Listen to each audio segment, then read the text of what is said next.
The Lord be with you. And with your spirit.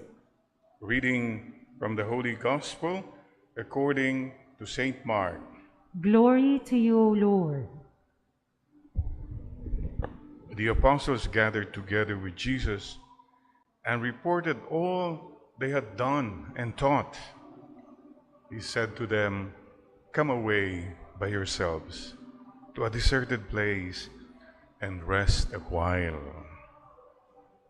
People were coming and going in great numbers, and they had no opportunity even to eat. So they went off in the boat by themselves to a deserted place. People saw them leaving, and many came to know about it. They hastened there on foot from all the towns and arrived at the place before them. When he disembarked and saw the vast crowd, his heart was moved with pity for them. For they were like sheep without a shepherd. And he began to teach them many things. Sisters and brothers, the Gospel of the Lord. Praise to you, Lord Jesus Christ. Come, Holy Spirit, bless this unworthy priest, that I may preach with humility and with the heart, and that people listen in the Holy Spirit with their hearts, not just with their ears. Come, Holy Spirit. Amen, Lord. Amen. So, friends, are you busy? You know, one thing the pandemic gave to us is that many of us are less busy now. Pre-pandemic, my God, we were everywhere, only. All the occasions, lahat, nandun ta. So the pandemic came and slowed us down. I'm grateful. I'm really happy that there's more time now to rest, relax, reflect, and renew. Are you busy? Busy ka ba? Mayroon pong kwento ng isang mayor po yata. Tinanong siya ng mga reporter, "Sir, are you busy, sir?" Sabi niya, "No, I'm not busy. I'm mayor. Don't forget that. Mayor ito." Busy. And many of us, even in the ministry, I remember how exhausting. A lot of legwork. Meron nga pong kwento ng isang pare, lalo na yung Pasko. Oy, lapit na po ang Pasko. Sumisilip na po si Jo Marie. We look forward to that. Doon na po tayo. Doon po itong tinitignan natin. Anyway, yung Misa di Gallo, wow, napakahirap po yan sa mga pare. Late ka na matulog, maaga ka na naman gigising for 9 days. Anyway, may nangyari po daw na isang pare, nung kinanta yung "Papuri sa Diyos", alas 4 ng umaga. Alam mo ginawa niya? Umupo lang siya muna. Mahaba yan, mga 3 to 5 minutes yun, paulit-ulit. Nakatulog yung pare. Tapos na yung papuri, sabi ng sakristan, Pader, tapos na po yung papuri." Sabi niya, "Ha? Tapos na? Paulit mo, isang beses pa. Papuri sa..." Natulog ulit sa pagod.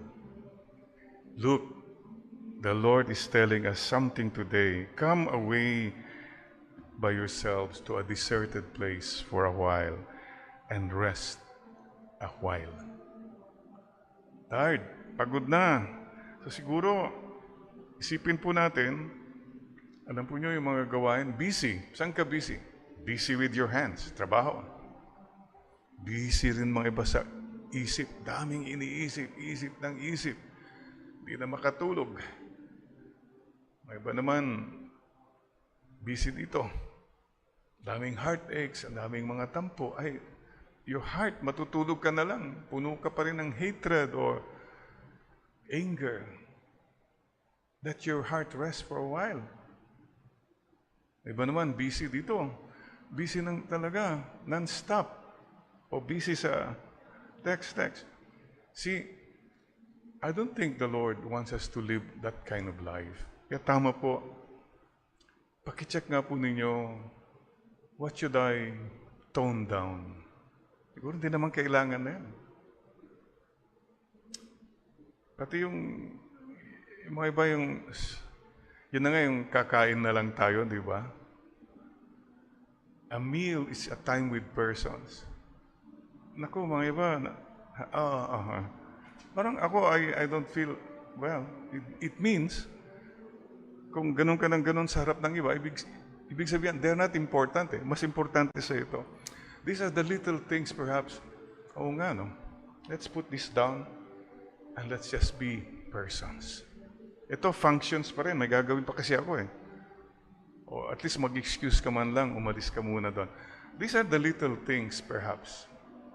Plus, syempre, yung tanong na rin po, do you have time to be with the Lord?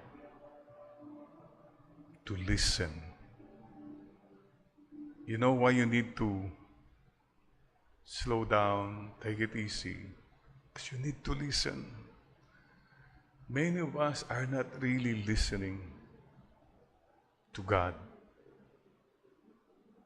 If you listen long enough, a lot of things will fall into place. So mga kapatid, rest a while. Slow down. Slow down. You move too fast. You got to make the morning last. Feeling groovy. Naku, there was a song way back. Simon Garfunkel ba yan? Slow down. Slow down po tayo. What's your hurry? You know, the Australians always say, what's your hurry, mate? What's your hurry, mate? Ba't ka nagmamadali? No worries, mate. Maybe we should remember that. Remember this po, at the end of your life, wala pong magsisisi na sayang nagtrabaho pa sana ako. No one will ever regret that, oh, I should have worked more. Ang pinakamaliging regret siguro natin, I should have loved my family more. I should have gotten in touch with my real friends more. I should have prayed more. See, mga kapatid, slow down. Take a rest for a while. And taking a rest, taking it easy, is not being lazy. Oh, Father, wala akong panahon sa mga ganyan. I have to work. Fine, okay po yun. Saludo po tayo sa diligence. But sometimes, yung dahil sa napaka-focus ka palagi sa mga work mo, mga functions, mga plano mo, you hardly have the time to see persons. Functions, persons. I'd rather go for persons first. Because God is a person. You are a person. I am a person. Anyway, paalaala lang po. Sabi nga ng mga teenagers natin, ano ba tawag niya sa kanila? They are the Z generation na? Gen Z. Chill. Chillax. Tama po yun. Worry. The more you worry, the more you hurry to the cemetery. And I keep saying too, don't take yourself too seriously. There is a God. Maybe when we overwork, we forget it's God's work. We are putting ourselves at the center. We should put God back to the center. So mga kapatid, 3 R's sa buhay natin, huwag kakalimutan na. The first R is to relax. To relax means take a walk or whatever. Yung something na may time ka rin sarili mo, maglakad ka or go to a quiet corner. Mga iba, nagsisili yata, gano'n, no? Whatever. But please, relax. Not only physically, but mind, heart, soul. Relax. Mayroong kwento nga po isang matanda, 80 years old, malakas pa. Tinanong siya, Lolo, anong secret mo? Why are you strong? Well, because, sabi niya, years ago, nung bata pa kami ng wife ko, we made a pact na kung may nagkamali o kung mayroong magagalit na, ganon, ang gagawin na lang, lumabas ka sa bahay, maglakad ka ng 5 kilometers. Right?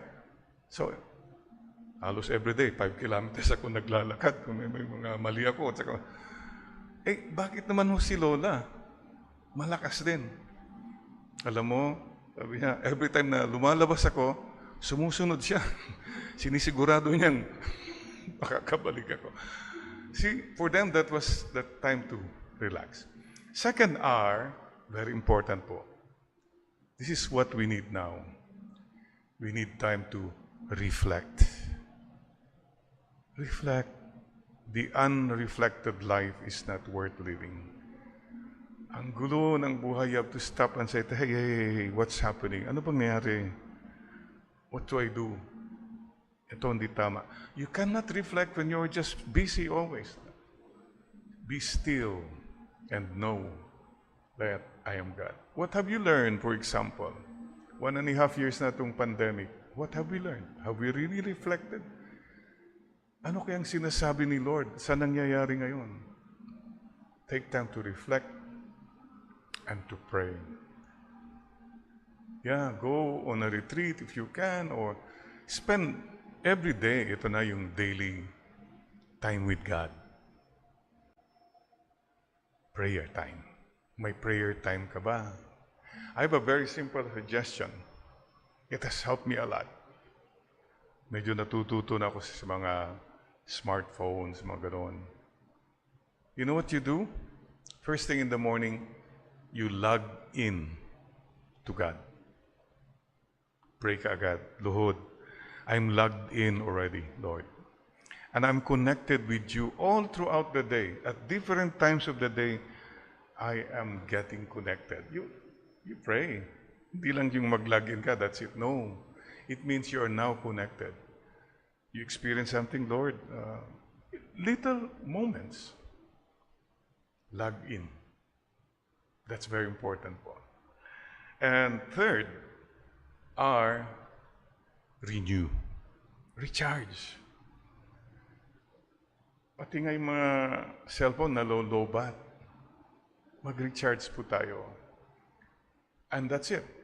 We need the 3 R's in life. Relax, reflect, renew, recharge. That's the way to go. Kung hindi ka mag-recharge, drained out ka na, low-bat ka na, burned out ka. You know why it's needed to relax, to reflect and renew? Kasi if you don't do that, you can end, if you're not kind to yourself, that's being kind to yourself. If you're not kind to yourself, you end up unkind to other people. Galit ka na eh. Punong-puno ka na eh. So, be good to yourself and be good to other people, please. Relax, reflect, and renew. So mga kapatid, rest a while. May I repeat, bakit hindi tayo masaya, magulong buhay natin? Please learn to relax, reflect, and renew. Why? If you don't, you will end up sobrang over. Masyadong too much na. So you end up overthinking. Iisip ka ng isip. Your mind doesn't rest. Matutulog ka na lang, isip na naman. Ang dami ka ng worries. So what do we do? Let's pray for the grace, Lord. Overthinking, Lord, may I learn to trust you more.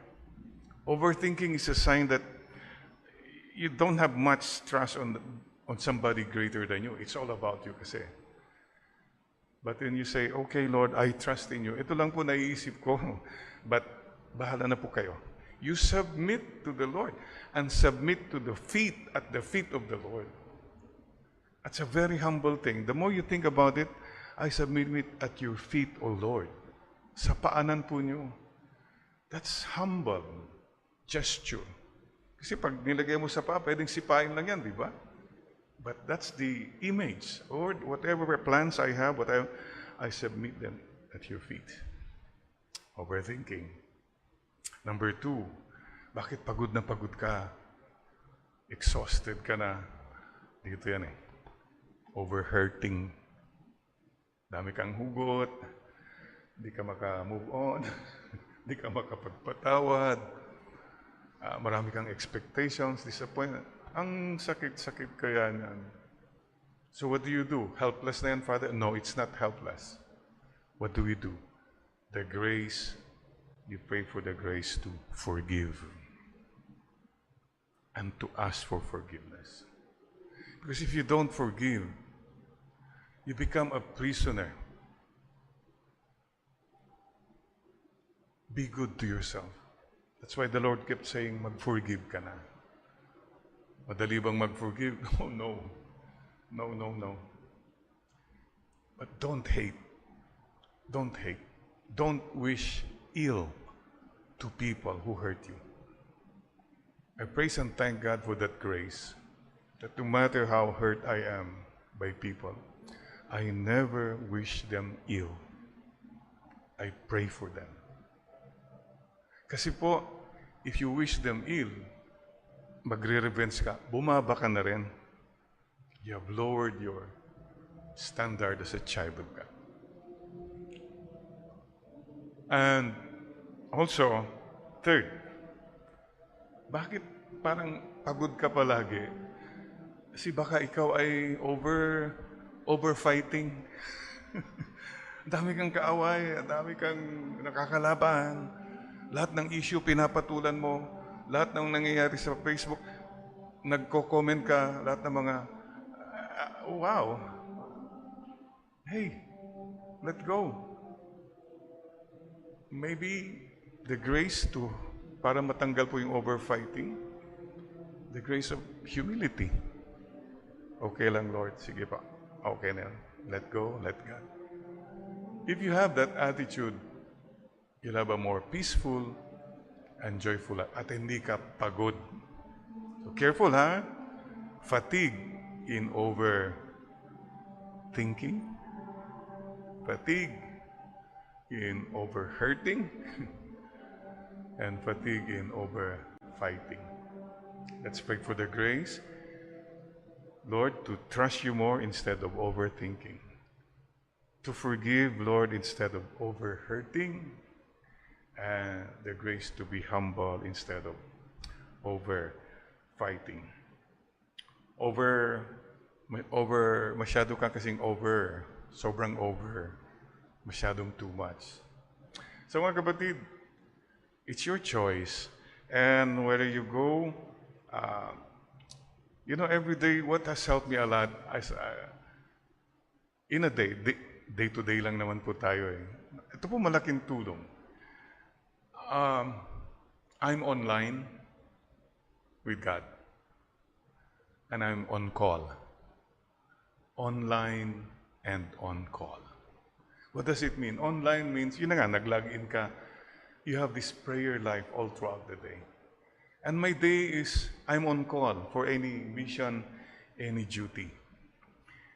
I'm on call to people, their presence, maybe they need something. If this is your attitude in every day, magaan po. Kasi ang tendency natin, you are on yourself. And you are always focused on yourself. Ang bigat ng araw mo. Mabigat po. Relax ka siguro, enjoy ka, but it's empty. But if you know, I'm online with God, okay, I can talk with God anytime, and I'm on call, in any duty, any mission that I can do, kahit maliit lang, nagpangiti ka lang, bumati ka lang sa isang tao, hey, that's duty.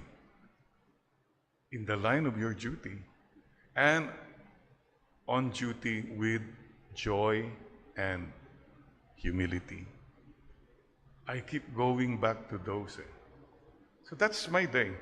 That's the only agenda. I'm online with God, and I'm on call for whatever mission I can do today with joy and humility. That's making it simple. Maybe yun ang kailangan natin. stay simple na. What happened to you? Dati simple ka lang. Ngayon, complicated ka na. Dati masayahin ka. Ngayon, di ka nang ngumingiti.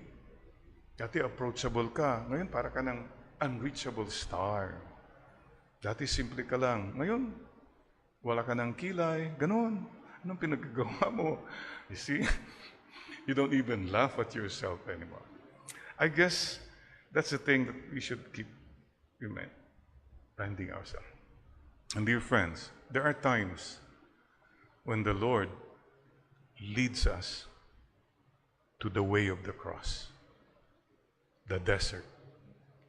The way of the cross is the silent way. I don't know if you have experienced, you're experiencing it now.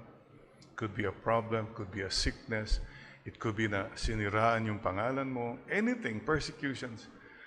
Follow the Lord on the way of the cross. In the silence, experience God. Don't listen to the crowd.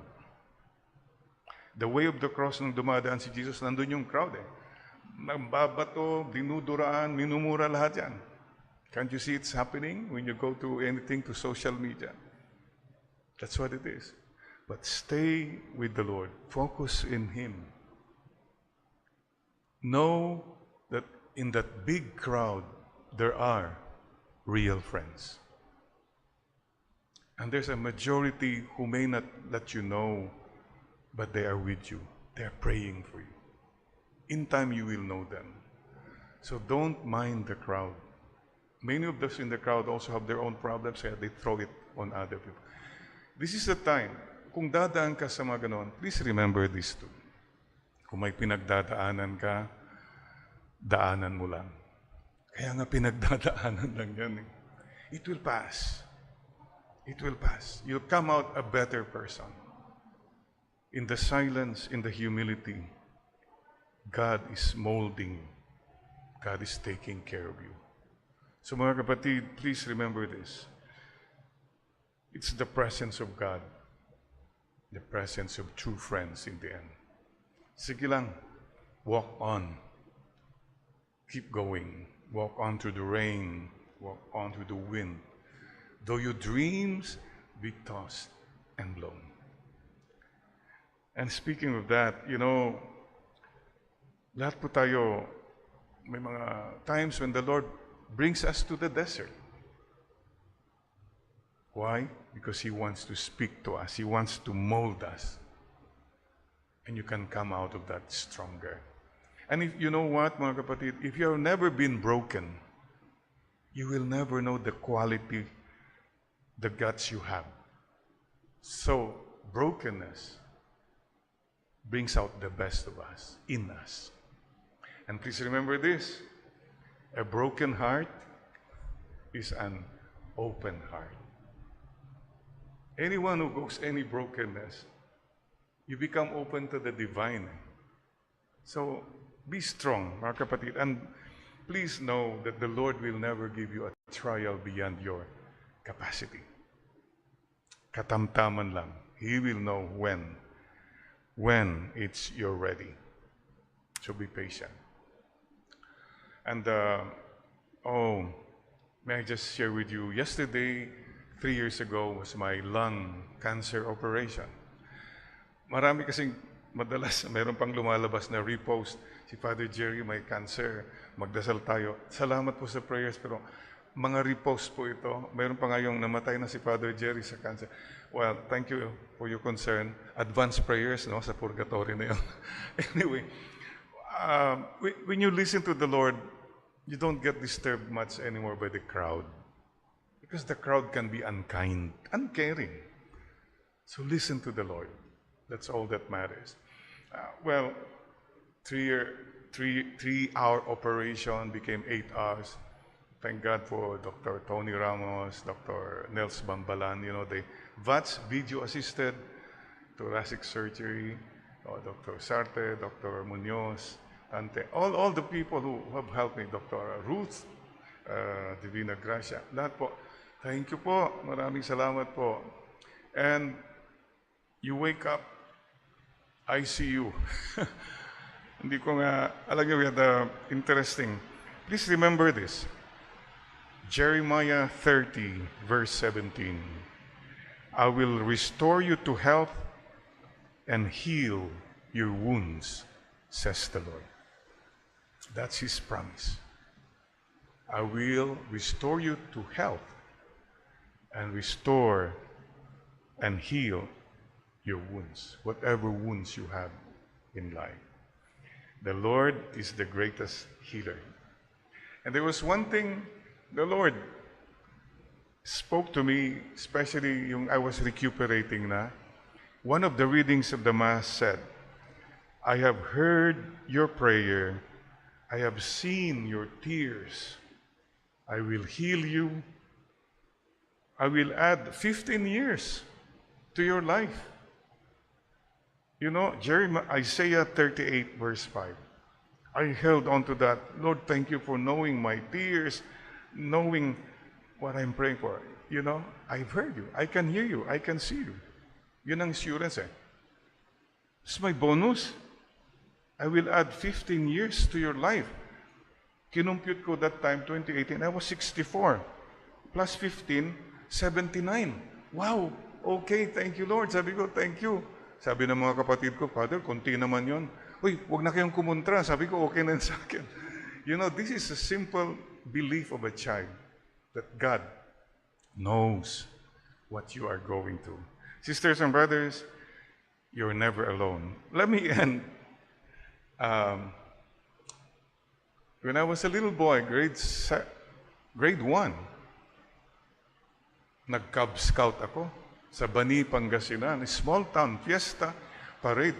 Uy, nag-Cub Scout. Di naman ako naka-Boy Scout, hindi rin ako nag-Girl Scout. Cub Scout, yung bata. And there was this parade. Oh my gosh. You know, there were drums, umiikot sa buong bayan. For a little boy to see that town, ang laki pala ng bayan, may mga streets na I was afraid. And of course, I didn't know anyone. I just followed. I was afraid. And isa pa, well, all I had, I didn't have a complete uniform. Hiyang-hiya nga ako eh. Pero Cub Scout ako, sabi ko, kasi meron ako yung neckerchief ba yan, handkerchief, at saka mayroong isang ganun. That's all I had, t-shirt, of course. Wala akong shoes, wala akong cap. Pero Cub Scout ako. Madidinig mo yung crowd. Alam mo na, yung mga nasa balcony nila, oy, sino yon? Yung anak na yon. Ano ba yung batang Cub Scout? Wala namang tsinela, wala namang sapatos. No, madidinig mo yun eh. All kinds of comments. That's the crowd. Unkind. Anyway, but one thing I cannot forget, pagdaan ko sa bahay namin, lapit na yung plaza, I heard the voice, I could hear it, the voice of Mama and Papa. They were waving, Jerry, Jerry, you know, oh, Jerry, oh, I was so happy, yung ngumingiti na ako. Oh, Jerry, very good. They were cheering on their favorite Cub Scout. And that was enough for me. Ito po siguro ang gusto kong sabihin kung mayroon kang pinagdadaanan. Let the Lord, Mama Mary, cheer you. Anak, you'll be okay. You are their favorite Cub Scout. You are their favorite Girl Scout or Boy Scout. Listen. That's why we need to rest a while. If only to listen again that you are a favorite of God. Thank you, Father. Thank you, Jesus. Thank you, Holy Spirit. Thank you, Mama Mary. Thank you, family. Thank you, dear friends. Thank you. Amen.